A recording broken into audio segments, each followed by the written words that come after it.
여러분 배 아프시면 어떻게 하세요? 집에 있는 의약품 가지고 뭐 지사제나 아니면 배탈 멈추는 약들을 찾게 되죠. 근데 저는 이 먹는 약 말고 효과 좋은 약이 또 하나 있습니다. 그 약이 뭐냐면은 바로 손이죠, 손.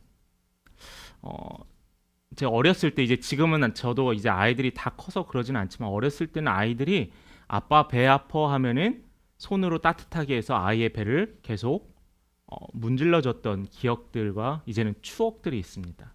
아마 여러분들도 어렸을 적에 그러한 경험들을 하셨을 거고요. 또 자녀를 두신 분들은 지금 이제 그렇게 그 약손의 힘을, 효능을 여러분 사용하실 줄 압니다. 그런데 이게 실제적으로 효과가 있다라고 합니다. 의학적으로. 손을 따뜻하게 해서 배를 만져주면은 배가 안정되는 효과가 있고요. 또한 부모님이나 할머님이 만져주는 이 따뜻한 손은 심리적으로 안정되는 효과가 있다라고 합니다. 엄마 손은 약손, 할머니 손은 약손. 이 이야기들 우리가 어렸을 적 들어봤던 이야기입니다. 이러한 약손 말고도 이 손이라는 것에는 다양한 의미가 있어요. 우리가 같이 일을 하다 보거나 같이 살다 보면 그런 얘기들 하죠. 넌 왜 이렇게 손이 많이 가니? 그런 이야기다. 그 말 뜻은 뭐죠? 이 손은 도움이 많이 가거나 또한 도와줘야 될, 또한 누군가 챙겨줘야 될 의미로 할 때 손이라고 합니다. 또한 손끝이 매끄럽다는 말을 합니다. 이것은 일을 아주 잘하는 사람을 손끝이 매끄럽다라고 하고요. 또 우리가 손을 보면서 너는 손가락이 길구나, 뭐 게으르구나, 건강하구나, 피아노를 잘 치게 생겼구나, 이제 이러한 얘기들을 합니다. 또 우리가 부모님의 손길이라고 하죠. 부모님의 손길은 바로 우리를 낳으시고 길러주시고 돌봐주셨던 그 손길을 부모님의 손길이라고 합니다. 우리가 이렇게 잠깐 동안 살펴봤던 이 손에 대해서 살펴봤지만은 이 손에 대한 의미는 상당히 다양하고 의미가 아주 다양한 의미를 갖고 표현을 갖고 있습니다. 그런데 우리 신앙의 용어에서도 이 손이 사용되어져요. 오늘 말씀의 제목과 같이 하나님의 손길이라는 겁니다. 때로는 우리가 아팠을 때 어루만져 주시는 손, 우리가 외롭고 힘들었을 때 격려해 주시는 손, 또한 우리가 어딜 가야 될지 몰랐을 때 앞길을 인도해 주시는 손, 바로 그 하나님의 손길이 있다라는 거죠. 우리의 삶은 우리의 계획대로 완성되면 너무나 좋을 거예요. 하나님의 인도하심과 계획 아래 있는 우리의 삶이 완성되어지고 우리가 의도했던 바로 마무리되어지면 너무나 좋을 거라고 생각을 합니다. 며칠 전부터 신문 지상과 언론에 많이 다루었던 그 코인에 관련된 기사들 있죠. 젊은이들이 목숨을 끊을 생각을 하고 우리가 그들을 돌봐야 된다라는 기사들이 나오고 있습니다. 몇 천만 원, 몇 억씩 하던 그것들이 한순간에 몇 천 원, 몇 원으로 아예 휴지 조각이 되어졌을 때의 좌절감. 맨 처음 시작했을 때는 큰 목적을 가지고 큰 희망을 가지고 했지만 결국은 어떻게 되죠? 휴지 조각으로 될 수밖에 없었던 그 현실을 마주했을 때 그들은 절망할 수밖에 없었다라는 겁니다. 하나님의 일하심, 이 하나님의 일하심이 바로 하나님의 손길로 표현이 되는데, 바로 이 하나님의 손은 들판에 있는 풀 하나, 하늘에 있는 별 하나, 그 모든 것들이 바로 이 하나님의 손길로부터 시작되었다라는 거예요. 오늘 본문이 이 역대기서는 이스라엘의 역사를 기록한 역사서라고 합니다. 사무엘상과 또한 역대기상하, 이러한 말씀들이 바로 이스라엘의 역사를 가지고 있는데, 이스라엘의 역사, 인류의 역사는 바로 아담과 하하로부터 시작이 되죠. 그래서 이 아담과 하하가 아브라함 이후부터는 야곱 이후로 각 지파가 나뉘어지게 되고요. 이 각 지파들이 어떻게 살아왔는지 기록하여졌습니다. 또한 이 기록뿐만 아니라 이제 이스라엘의 가장 첫 번째 통일했던 왕 사울이 있죠. 사울에 이어서 오늘 본문의 이 기록의 주인공이었던 다윗이 등장하게 됩니다. 다윗은 이스라엘의 가장 훌륭한 왕이었고요. 이스라엘 백성들이 모세와 아브라함 이후에 가장 많이 중요하게 찾고, 또한 구원의 역사 가운데서 중요한 한 분기점을 맞이한 게 바로 이 다윗입니다. 그런데 오늘 이 본문에서 이 다윗은 온 백성 앞에서 찬양합니다. 누구를 찬양하냐면 바로 하나님을 찬양하고 있어요. 다윗은 하나님의 어떤 모습을 찬양하냐면은 바로 위대하심과 선하심을 찬양하고 있습니다. 찬양의 내용은 다른 게 없어요. 바로 하나님의 손길이었어요. 하나님이 이스라엘 백성의 이 다윗을 책임지시고 인도하셨던 그 손길을 찬양하는 시가 바로 찬양하는 말씀이 오늘 역대기의 말씀입니다. 그런데 오늘 우리가 봤더니 29장의 초반에 봤더니 바로 성전 건축에 쓸 예물이라고 하고 있어요. 그런데 이 역대기서에서 보면은 이 성전에 관련된 기록들이 상당히 많습니다. 성전, 바로 이스라엘의 예루살렘 성전이죠. 나중에는 이 예루살렘 성전이 이슬람들한테 뺏기게 돼서 거기서 전쟁을 일으키게 됐던 게 바로 십자군 전쟁도 있었습니다. 뿐만 아니라 계속 이어져서 역대하 9장에 가서는 솔로몬이 이 성전을 완성시키고 하나님께 봉헌하는 장면이 나와요. 결국 역대기서의 저자는 다윗과 솔로몬을 통해 지어진 성전에 관심을 두고 이스라엘 역사를 기록하고 있습니다. 그런데 왜 이들은 이렇게 긴 부분을 성전을 건축하는 데 의미를 부여할까요? 그렇다면 이 성전의 건축이 오늘날 교회의 건축과는 똑같은 의미일까요? 생각을 해볼 수 있습니다. 근데 저는 오늘날의 의미보단 당시의 의미를 한번 살펴보려고 해요. 성전에 주는 의미는 명확했습니다. 이 성전은 바로 하나님이 거하실 곳이 바로 성전이에요. 오늘 우리가 이 자리에 있고 이 자리에서 예배드릴 이 예배당이 바로 하나님이 거하시고 하나님이 임재하실 곳이 바로 이 예배당이라는 겁니다. 뿐만 아니라 이에 더해서 성전은 이스라엘 백성들의 정신적인 안식처였어요. 제가 재수 생활을 할 때 집이 아니라 다른 지역에 가서 생활을 했었는데 교회를 계속 태어나서 또 같은 교회를 다니다가 새로운 교회를 가려니까 상당히 낯설더라고요. 그래서 그 교회를 가는 것에 상당히 어색해했습니다. 그런 와중에 몇 달 지나고 이제 고향 집에 가서 고향 교회에서 예배를 드렸습니다. 다른 교회에서 드렸던 불안했던 마음이, 안정되지 않았던 마음이 고향 교회 예배당에서 예배를 드렸더니 마음에 평안이 있게 되었던 거예요. 아마 이 이스라엘 백성들에게 예루살렘의 의미는 이 평안의 의미였다라고 생각을 합니다. 바로 예루살렘 성전에 이스라엘 백성들이 거함으로 말미암아 그곳에서 그들은 안식과 평안을 누렸다라는 거죠. 시대에 빠진 이스라엘 백성들, 나라를 빼앗긴 이스라엘 백성들, 나라의 침략으로부터 어려움을 경험하는 이스라엘 백성들에게 이 예루살렘 성전은 바로 하나님의 말씀과 자신들의 평안이 임하는 곳이 바로 이 예루살렘의 성전이었어요.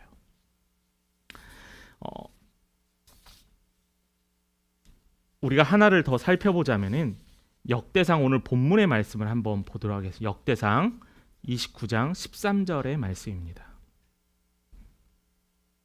우리 함께 같이 봉독하겠습니다. 우리 하나님이여, 이제 우리가 주께 감사하며 주의 영화로운 이름을 찬양하나이다. 자, 왜 찬양하죠?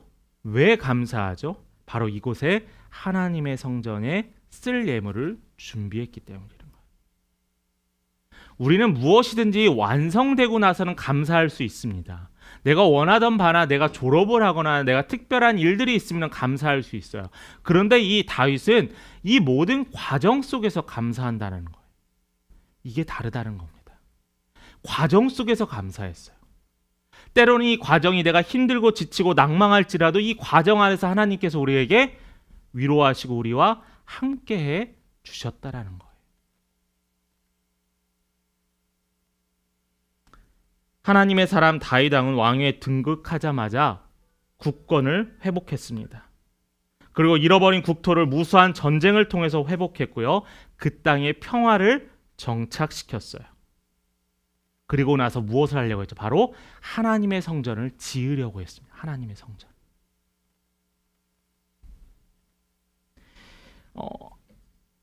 이스라엘 백성들에게는 다윗 왕에는 항상 마음에 짐이 있었는데 그게 뭐냐면 법, 잣궤, 하나님의 말씀의 궤가 놓일 곳이 없다라는 겁니다. 그랬기 때문에 이 다윗은 항상 마음에 빚이 있었어요. 하나님께서 허락하셔서 땅을 넓히시고 무수한 전쟁을 통해서 땅을 회복해 하셨는데 마음속에 이 하나님의 말씀이 있어야 될 그 자리가 성전이 없음에 늘 마음에 짐이 있었다라는 거예요. 다윗에게는 이 짐이 하나님의 소명을 확인하는 계기가 되었어요. 다윗에게는 이 짐이 하나님의 사명을 다시 한번 기억하게 하는 계기가 되었습니다. 그래서 엄청난 예물을 준비했어요. 그러면서 이스라엘 백성들이 오늘 읽었던 본문의 말씀이 뭐라면 즐거이 드렸다라고 했어요. 하나님께 자신의 예물을 즐거이 드렸대요. 무엇을 위하여서요? 하나님의 성전을 짓기 위해서 이 드려진 예물이 즐거웠다라고 했습니다. 그러면서 그들이 고백했던 게 있습니다. 14절 후반절에 보았더니요. 제가 한번 후반절을 읽어보겠습니다. 주께로 말미암아 모든 것이 주께로 말미암아 싸우니 우리가 주의 손에서 받은 것으로 주께 드렸을 뿐입니다. 하나님께서 다윗의 이스라엘의 영토를 넓히시고 허락하시고 모든 재물을 허락하셨던 것이 주님께서 하셨기 때문에 주님께서 주셨기 때문에 주님께 다시 돌려드린다라는 고백이에요. 저는 이 성전 건축의 이야기, 성전 건축의 과정을 통하여서 하나님이 어떻게 일하시는지를 여러분들과 좀 나누어 봤으면 좋겠어요. 우리의 회복과 부흥은 바로 이 하나님께 힘을 다해야 가능합니다. 그리고 하나님께 모이는 백성이 되어야 되고요. 그곳이 바로 성전이 되어야 돼요. 코로나 이후로 많이 혼돈이 되어졌습니다. 당시에는 어쩔 수 없는 상황에서 예배당에 모여서 예배를 못 드렸어요. 그런데 아직 예배당은 회복되었지만은 아직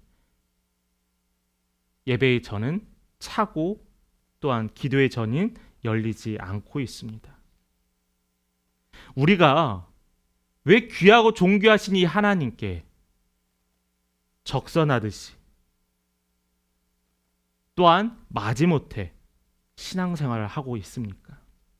요즘 공동체가 깨어져 간다라고 해요. 젊은이들이 점점 교회에 없어져 갑니다. 뿐만 아니라 신학을 하려는 목회자, 지망생은 너무나 줄어들어가고 있어요. 이것이 교회만의 문제가 아니라 전체 한국 사회의 문제입니다. 젊은이들이 없고 학교가 줄어들고 대학들은 넘어지고 결혼과 출산, 직장과 자기 만족이 이제는 쉽지 않은 시대가 되었습니다. 그런데요, 여러분, 우리가 지금 이러한 상황에서 불만과 안타까움이 있지만은 우리는 감사해야 돼요. 무엇을요? 지금까지 이렇게 올 수 있음에 감사해야 된다는 겁니다. 그런 속담이 있죠. 물에서 건져냈는데 보찜 내놓으라고 이야기하는 경우.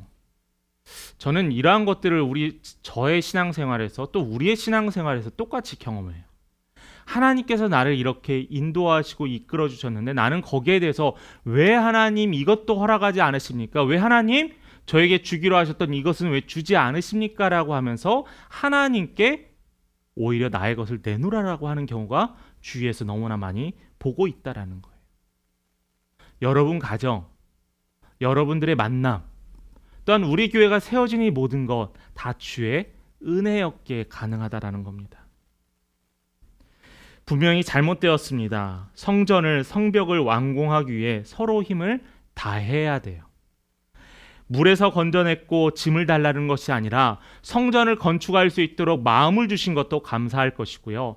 다윗이 성전을 건축할 수 있도록 예물을 쌓아놓을 수 있게 한 것도 감사할 것이다라는 거예요.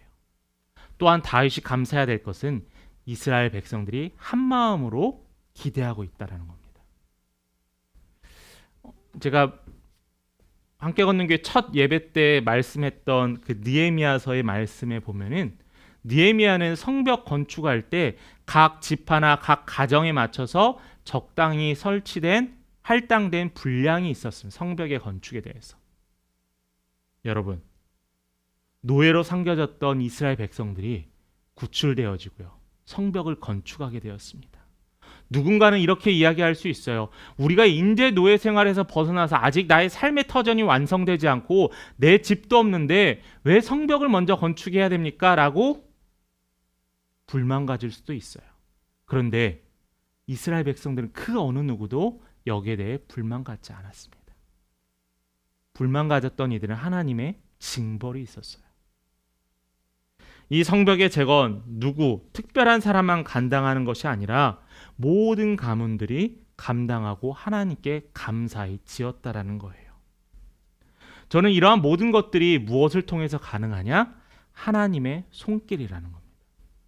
우리를 지금까지 인도하셨던 하나님의 손길, 앞날도 인도하실 것을 왜 우리는 믿지 못하고 불안해하고 걱정하느냐라는 거예요. 그 증거를 이야기해 봅니다. 하나님은 성전과 부흥의 세대인 이스라엘 백성들을 위하여서 직접 손으로 일하셨어요. 직접 손으로 일하셨던 것을 우리가 말씀을 몇 개 찾아봤으면 좋겠습니다. 먼저 우리가 말씀에 나와 있잖아요. 창세기 1장 1절에 보면 태초에 하나님이 천지를 창조하셨다라고 했어요. 바로 그 시작부터 창조의 주인은 바로 하나님이셨다라고 고백합니다. 그런데 창세기 2장 7절에 특별한 창조의 기사가 나타나요. 창세기 2장 7절 볼까요? 우리 성도님들 함께 읽어보도록 하겠습니다. 여호와 하나님이 땅의 흙으로 사람을 지으시고 생기를 그 코에 불어 넣으시니 사람이 생명이 되니라. 자, 여기에서는 그 전에 모든 창조물에서는 하나님께서 그들에게 말씀으로 창조하셨다고 했는데 여기에서는 하나님께서 뭐라고 하면 땅의 흙으로 사람을 지으셨다라고 했어요. 우리가 그 코에 생기를 불어넣으신 건 다 알잖아요. 그 차이점 우리가 분명히 알잖아요. 그런데 본문의 말씀에서 하나님께서 뭐라고 했냐면 땅으로 사람을 지으셨다라고 했어요. 하나님의 손이 일하셨다라는 겁니다.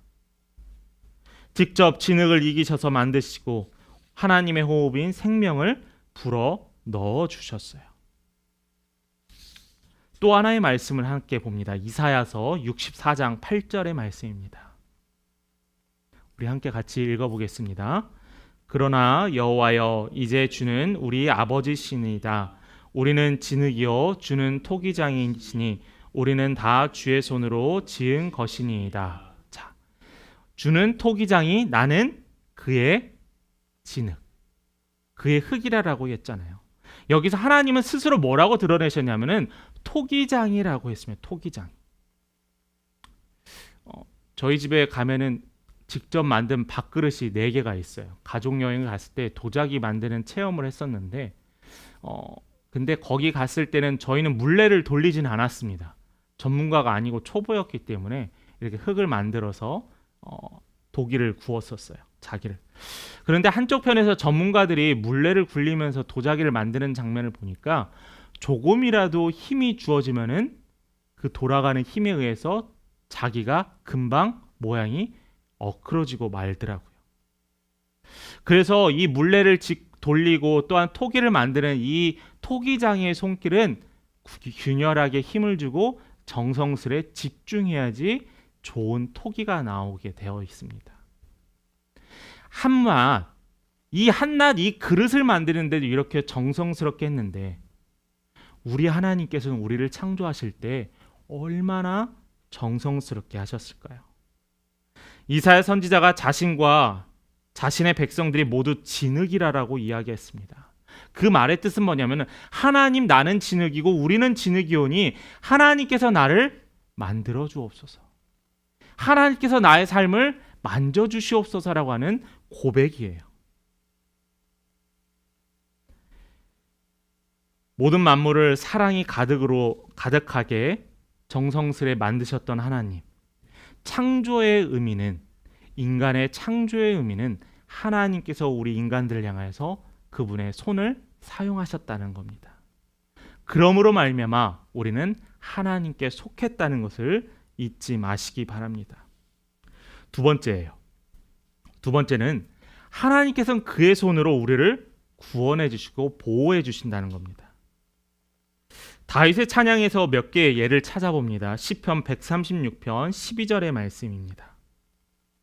우리가 잘 아는 말씀이에요.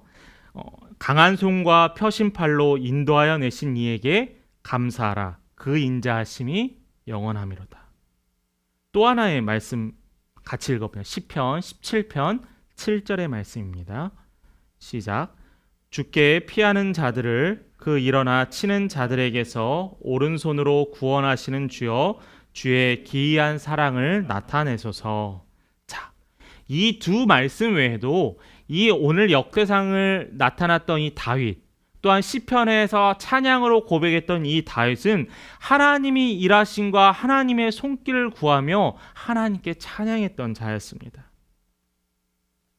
여러분, 하나님께서요, 우리를 창조하시고 우리를 내버려 두지 않으셨어요. 우리를 늘 만져주셨다는 거예요.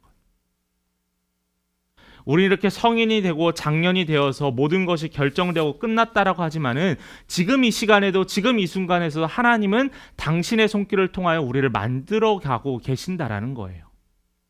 어제와 다른 오늘, 작년과 다른 나, 작년과 다른 우리의 교회의 모든 성도들의 모습들을 볼 때 나는 자라난 것이 없고 나는 변한 게 없다 생각하지만은 하나님께서는 일하시고 우리는 분명히 당신의 손길에 따라 살아가고 있음을 기억하시길 바랍니다. 때로는 어떤 이들이 이렇게 얘기해요. 하나님, 멈추지 말아주세요. 나를 외면하여 주지 말아주세요. 하나님께서 이스라엘 백성들의 역사를 통하여서 보여주셨듯이 외면하였지만은 하나님께서는 예수를 보내시기 위하여서 준비하고 계셨어요.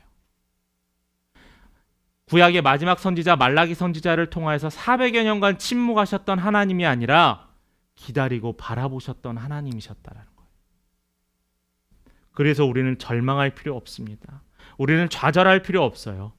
하나님은 우리를 창조한 후에 계속적인 관심과 사랑으로 돌보고 계신다는 사실, 여러분 결코 절대 잊지 마시기 바랍니다.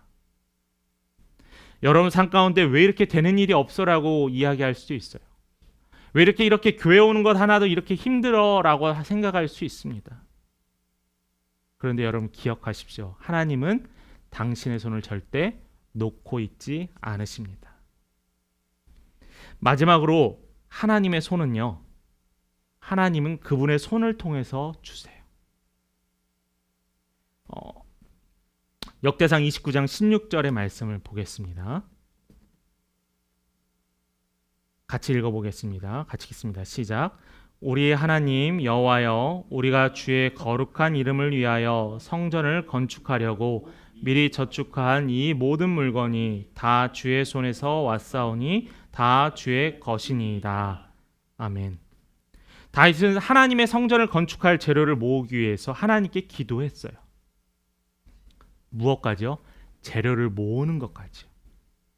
왜 기도했냐면 하나님, 재료를 모으는 이 과정도 하나님의 손길이 필요합니다라는 거예요. 하나님 계획을 세우는데도 하나님의 손길이 필요합니다라고 기도해야 한다는 거예요. 다윗이 하나님의 성전을 건축하는데 어려움이 없었을까요? 물론 하나님께서 다윗의 피 묻은 손으로 성전을 완성시키게는 하지 않으셨습니다. 성전을 건축할 예물을 모으시고 성전을 건축할 모든 것을 준비하시면서 하나님께서는 이 다윗에게 하나님의 손길을 구하라라고 하고 있어요.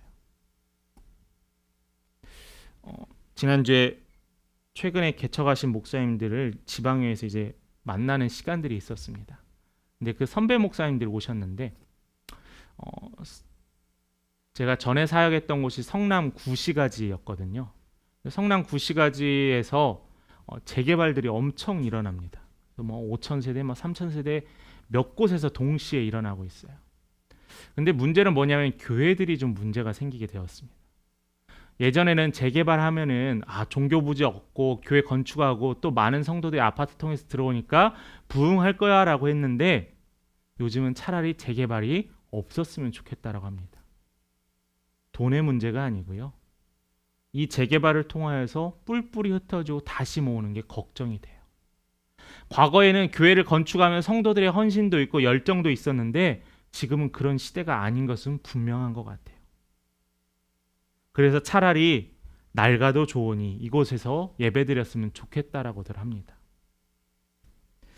저는 이러한 이야기를 들으면서 성전을 건축하는데 어려움이 없었을까요? 지금도 동일한 그러한 어려움들을 갖고 있는데 과거에 다윗이 이 예물을 모으면서 어려움이 없었을까요? 그런데 다윗의 고백은 어렵다라는 고백보다는 두 가지입니다. 하나님, 당신의 손길로 인도하여 주옵소서. 하나는 하나님 감사합니다. 모든 것은 하나님께로부터 시작되었고 하나님의 손을 통하여서 완성시켜 주세요. 준비하게 하시고 준비 가운데 임대하셨던 이 하나님께서 솔로몬을 통하여 완성시켜 주셨어요. 그 예루살렘에 완성된 그 하나님의 성전은 이제는 이스라엘 백성들의 안식처가 되고 하나님께 예배드린 하나님의 임재가 있는 임재 장소가 되었습니다. 여러분, 이것만은 오늘 잊지 않으셨으면 좋겠어요. 하나님의 손을 통하지 않고서는 모든 것이 불가능하다는 겁니다. 오로지 하나님께로부터 시작됐고 모든 것은 그분으로부터 왔음을 우리는 고백해야 돼요. 자랑할 것이 없어요. 내 능력을 자랑할 게 없어요. 왜냐하면 하나님의 손이 이루어 주셨기 때문입니다. 말씀을 마무리합니다. 하나님께서는 우리의 인생을, 우리의 삶을 그대로 내려놓기를 원하지 않으세요. 그분은 일하기 원하신다는 겁니다. 우리가 그러잖아요. 일하기 원하는 사람한테 뭘 해줘야죠? 일할 수 있는 공간을 예비해야 한다는 겁니다. 하나님께서도 일하시기 원하신다면 하나님이 일할 수 있는 공간과 하나님이 일할 수 있는 것들을 준비해야 돼요. 어떻게 해요? 우리가 기도하고 간구함으로요. 내 힘으로 이 정도는 할 수 있어. 이것은 굳이 기도하지 않아도 돼. 이것은 너무나 잘못된 생각이에요. 내가 할 수 있는 것, 내가 가능한 것, 이 모든 것들을 다 하나님께 고백해야 한다라는 것이 오늘 말씀에 주는 시사점이기도 합니다. 하나님의 손길과 도움의 손길 기다리고 계십니까? 좌절하지 마세요. 바라고 구한다면은 하나님께서 허락하시고 인도하실 겁니다. 다윗의 기도를 통하여 무너진 성전을 재건하기 위해 준비하셨던 하나님. 우리는 이러한 것과 마찬가지로 기도가 무너졌던 집, 예배가 회복되지 않은 가정, 예배로 모이지 않는 교회, 하나님의 사명을, 빛과 소금의 사명을 감당하지 못하는 오늘날의 우리들의 삶, 이것들이 회복되어야만 해요. 회복되어서 하나님이 일하실 수 있도록 우리는 열어놔야 되고 영적인 잠에서 깨어나야만 합니다. 마음에 항상 주님을 향할 수 있도록, 하나님을 향할 수 있도록 기도하십시오. 동시에 하나님의 손길을 기대하십시오. 여러분, 하나님의 손길 매일매일 여러분들의 삶을 통하여서 느끼시고 감사로 고백하시는 우리 귀한 믿음의 성도님 되시기를 간절히 축원합니다.